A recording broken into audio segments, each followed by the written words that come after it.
हरे कृष्णा, राधे राधे। हम सभी साधक भागवत रत्न प्रहलाद जी का चरित्र श्रवण कर रहे हैं। आज का प्रसंग है प्रहलाद के समीप इंद्र का अध्ययन। याचक इंद्र को प्रहलाद का शील भिक्षा दान। शील की महिमा। दैत्य ऋषि प्रहलाद में जिस प्रकार सभी सद्गुणों के समूह थे, उसी प्रकार उनमें सर्व संपत्तियों और समस्त गुणों का आधारभूत शील भी पर्याप्त था। उनके शील स्वभाव तथा उनकी शील पारायणता से सारा संसार उनके वशीभूत था और वे त्रैलोक्य के स्वामी थे। उनके ऐश्वर्य को देख मनुष्यों को कौन कहे, देवगण भी ललचाते थे। जिस प्रकार दैत्यराज हिरण्यकशिपु के समय अधर्मपूर्ण अत्याचार के बल सारे दिक्पाल और देवराज इंद्र उसके आज्ञानुवर्ती और कठिन कारागार के बंदी थे, उस प्रकार तो नहीं, किंतु धर्मपूर्ण सुशीलता के द्वारा दैत्य ऋषि प्रहलाद के समय केवल दिक्पाल और देवराज इंद्र ही नहीं, प्रत्युत सारे संसार के मनुज, दनुज और देवतागण उनके शील स्वभाव के कठिन बंधन में बंधे हुए मानो इस उक्ति को चरितार्थ कर रहे थे। संसार में बंधन तो अनेक प्रकार के हैं, किंतु प्रेम रूपी रस्सी का बंधन कुछ और ही है। वह सबसे बड़ा है। प्रहलाद के शासन कार्य में यद्यपि देवताओं को स्वरूपतः कोई कष्ट नहीं था, उनके यज्ञ आदि संबंधी अधिकार छीने नहीं गए थे और न उनमें से किसी को पदच्युत किया गया। फिर भी सारे संसार में परम भागवत प्रहलाद सम्राट के समान ही नहीं, देवताओं के समान नहीं, प्रत्युत उन सबसे बढ़कर अपने आराध्य देव के समान पूजे जाते थे। ऐसा महत्व और ऐसी प्रतिष्ठा देवराज इंद्र को कब सहन होने लगी, और यह सब कुछ देख सुनकर भी इंद्रदेव कब चुप रहने लगे। देवराज इंद्र के हृदय में दैत्य ऋषि प्रहलाद का महत्व शूल के समान साल रहा था और उसके मिटाने के लिए वे प्रत्यक्ष नहीं किंतु गुप्त रूप से तरह तरह के उपाय सोच रहे थे। एक दिन इसी अभिप्राय से देवराज इंद्र अपने आचार्य महर्षि बृहस्पति के पास गए, अपने गुरुवर के चरणों में साष्टांग प्रणाम किया और कहा, हे भगवान, मैं आपकी सेवा में श्रेय जानने की इच्छा से आया हूँ। कृपया आप मुझे अपने उपदेश अमृत द्वारा श्रेय कल्याण का मार्ग बतलाइए। देवराज इंद्र की बातें सुन बृहस्पति जी परम कल्याणकारी एवं मोक्षोपयोगी ज्ञान का प्रतिपादन करने लगे। बृहस्पति जी ने कहा, संसार में सभी प्राणियों के लिए मुक्ति का मार्ग ही सबसे अधिक श्रेय है, परंतु इंद्र के मन में तो दूसरी ही बात थी। अतः गुरुवर की बातें सुनकर इंद्र ने कहा, हे भगवान, इस पारलौकिक मोक्ष से भी अधिक कल्याणदायक लौकिक और पारलौकिक दोनों के लिए कोई दूसरा मंगलमय मार्ग है अथवा नहीं।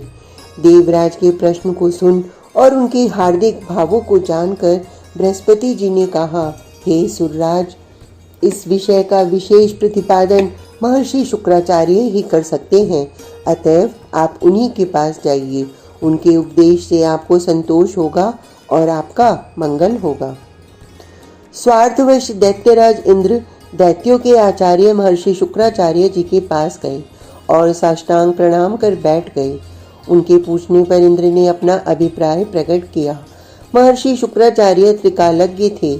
उन्होंने भावी को जानकर अपने शिष्य एवं प्रिय प्रहलाद के विरुद्ध किसी प्रकार का उपदेश देना उचित न समझा और उनसे कहा, हे देवराज, जिस विषय को आप जानना चाहते हैं उस विषय का विशेष ज्ञान दैत्य ऋषि प्रहलाद को है, अतएव आप उन्हीं के पास जाइए, वे आपका मनोरथ पूर्ण करेंगे। आशीर्वाद के समान शुक्राचार्य के वचन को सुनकर देवराज इंद्र ब्राह्मण के वेश में प्रहलाद जी के पास गए। ब्राह्मण के वेश में इंद्र को देख प्रहलाद जी ने सादर प्रणाम कर यथोचित शिष्टाचार किया और पूछा कि हे द्विजवर, आपका शुभागमन कैसे हुआ और क्या आज्ञा है। ब्राह्मण वेशधारी इंद्र ने कहा, राजन, मैं आपको न केवल सम्राट किंतु एक आदर्श पुरुष तथा लोक और शास्त्र का ज्ञाता एवं यही लौकिक तथा पारलौकिक कल्याण के मार्ग का तत्वज्ञ समझता हूँ। अतएव आप मुझे उत्तम आचरणीय विषय के उपदेश की भिक्षा दें, यही मेरी प्रार्थना है। ब्राह्मण के वचनों को सुन प्रहलाद जी ने शासन संबंधी कार्यों की अधिकता के कारण अवकाशाभाव की बात कही, किंतु ब्राह्मण के ये कहने पर कि जब आपको अवकाश मिलेगा और जितना भी समय मिलेगा तभी और उतना ही उपदेश देने की कृपा कीजिए। प्रहलाद जी ने ब्राह्मण की प्रार्थना स्वीकार कर ली और उसी समय उसको ज्ञान तत्व की शिक्षा दी। ब्राह्मण ने शिष्य धर्म का ऐसा सुंदर पालन और प्रदर्शन किया कि दैत्य ऋषि प्रहलाद का हृदय उसके प्रति बहुत ही सहानुभूतिपूर्ण हो गया। दैत्य ऋषि प्रहलाद को प्रसन्न देखकर विप्र वेशधारी दैत्य देवराज इंद्र ने सुअवसर देख उनसे पूछा, हे त्रैलोक्यनाथ, हे अरिदमन, आपने किस प्रकार तीनों लोक के राज्य को प्राप्त किया है? हे धर्मज्ञ, जिस अलौकिक गुण के द्वारा, जिस अजय शक्ति के द्वारा आपने इतना बड़ा प्रभुत्व प्राप्त किया है, कृपया उसका वर्णन कीजिए।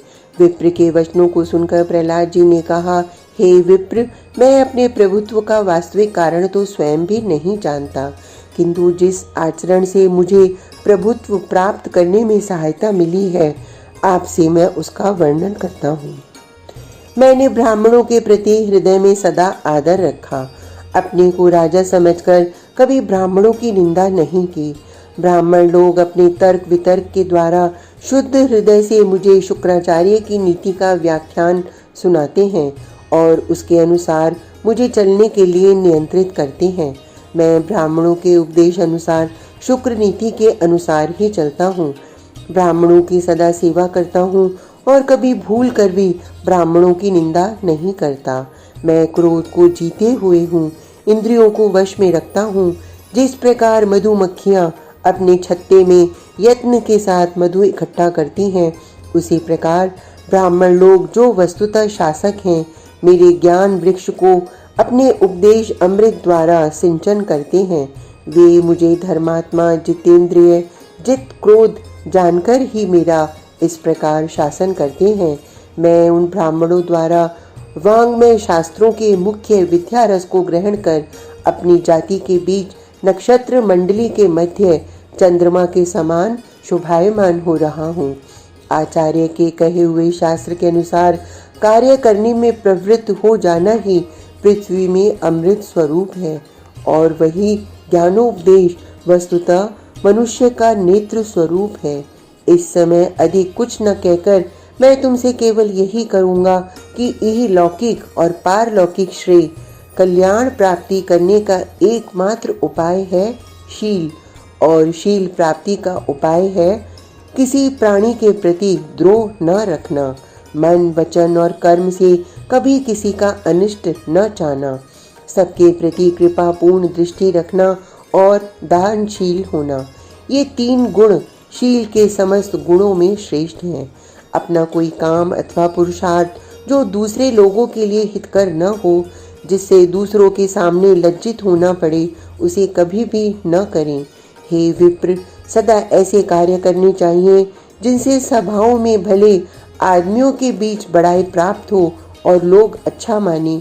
विप्र की शिष्य धर्म निष्ठा से प्रसन्न होकर प्रहलाद जी ने और भी कहा, और कहा क्या, मानो भावी ने ही उनके मुख से कहलवा दिया, हे विप्रवर, तुमने मेरे साथ यथोचित गुरु शिष्य भाव को निभाया है, अतएव मैं तुम पर अत्यंत प्रसन्न हूँ। तुम इस समय जो कुछ मांगना चाहते हो मांग लो, मैं तुमको मनोवांछित वर देने के लिए तैयार हूँ, इसमें संदेह नहीं। प्रहलाद के वचनों को सुनकर देवराज इंद्र मन ही मन बड़े प्रसन्न हुए और उनसे कहा, हे दैत्य ऋषि, आपकी प्रशंसा मैं कहाँ तक करूँ? आपके समान उदार दानी संसार में कोई नहीं। राजन, यदि आप मेरी इच्छा के अनुसार वर देना चाहते हैं तो कृपा कीजिए, मैंने अपने मन में वर मांग लिया है। प्रहलाद जी ने कहा, एवमस्तु, दिया। वरदान प्राप्त करने पर विप्रवेशधारी इंद्र ने कहा कि हे दैत्येश्वर, मेरी इच्छा आपके शील लेने की है, कृपया आप मुझे अपना शील दीजिए। प्रहलाद जी के हृदय में इस वर याचना से भय उत्पन्न हुआ। वे इसका कारण नहीं जान सके और यह देख कि याचक साधारण ब्राह्मण नहीं, कोई तेजस्वी पुरुष है, बड़े विस्मय को प्राप्त हुए, किंतु वे वचन दे चुके थे, अतः वर देना स्वीकार कर लिया।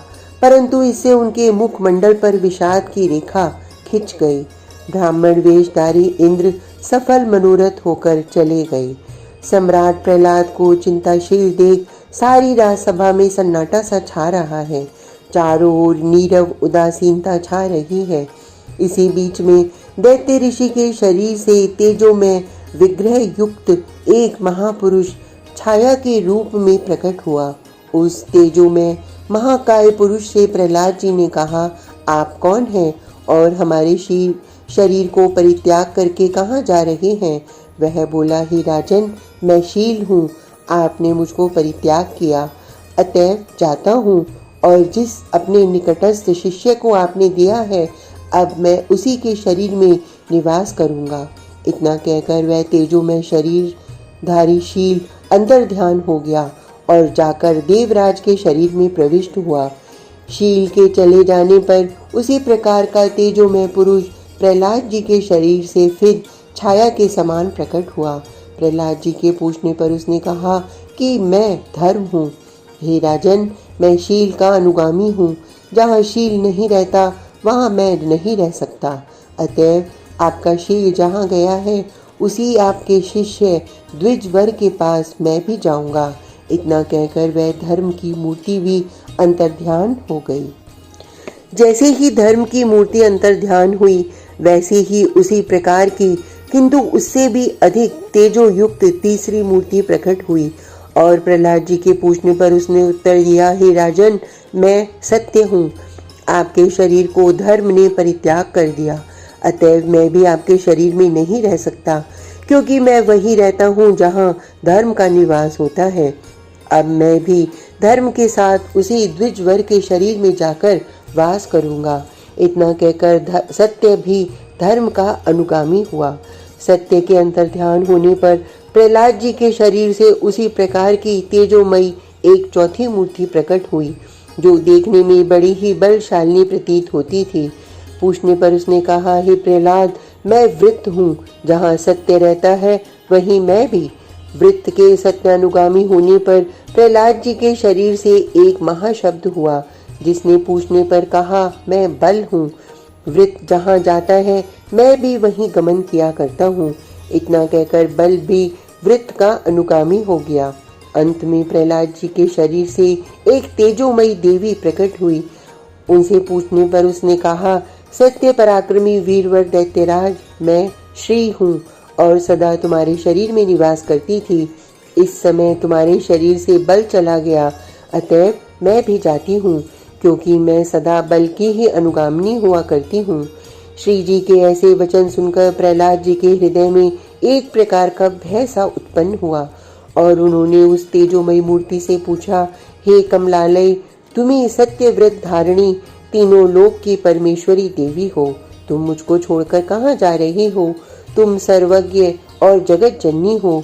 क्या तुम मुझको यह बतलाने की कृपा करोगी कि वे द्विजवर जिन्होंने शिष्यत्व ग्रहण कर मुझसे शील की भिक्षा मांगी थी, वे कौन थे? लक्ष्मी ने कहा, हे राजन, जो द्विजवर के वेश में तुम्हारे निकट शिक्षित हुए थे वे देवराज इंद्र हैं।